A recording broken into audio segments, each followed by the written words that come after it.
ابو عبیدہ بن الجراح رضی اللہ تعالیٰ عنہ مصر کے گورنر ہیں اور ایک قلعے کا محاصرہ کیے ہوئے کافروں کے قلعے کا،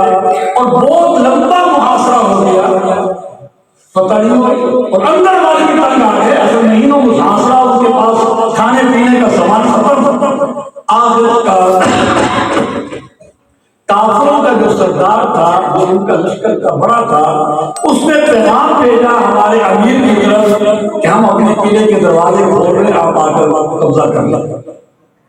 ادھر بھی ابو عبیدہ بن الجراح رضی اللہ عنہ کے صحبت یافتہ، تربیت یافتہ تھے، اور صحابہ کرام مہینوں سے اپنے گھر سے دور تھے، اپنی بیوی بچوں سے دور تھے، اپنے علاقے سے دور تھے۔ صاف ظاہر ہے کہ اس میں خواہشات تو پیدا ہو جاتی ہے انسان کے اندر، جنسی خواہش بھی پیدا ہو جاتی ہے۔ حضرت ابو عبیدہ نے اپنے لشکر کو جمع کیا، صحابہ کرام کو، جو اللہ نے ان کی زبان سے کہلوایا وہ یہ تھا، میرے بھائیو ہم کل قلعے کے اندر داخل ہوں گے، یاد رکھیں کسی نے نظر اٹھا کر ادھر ادھر نہیں دیکھا۔ اور ایسا ہوا جب صحابہ کرام اندر داخل ہوئے، انہوں نے یہ کھیل کھیلا تھا کہ اپنے اس قبیلے کے اندر، قلعے کے اندر جتنی بھی نوجوان لڑکیاں تھیں، سب کو بنا سنبھال کر راستوں کے دونوں طرف بٹھا دیا تھا، اور ان کو یہ کہہ دیا تھا اگر کوئی تم سے چھیڑ چھاڑ کرے مسلمانوں میں سے، تمہیں انکار نہیں کرنا۔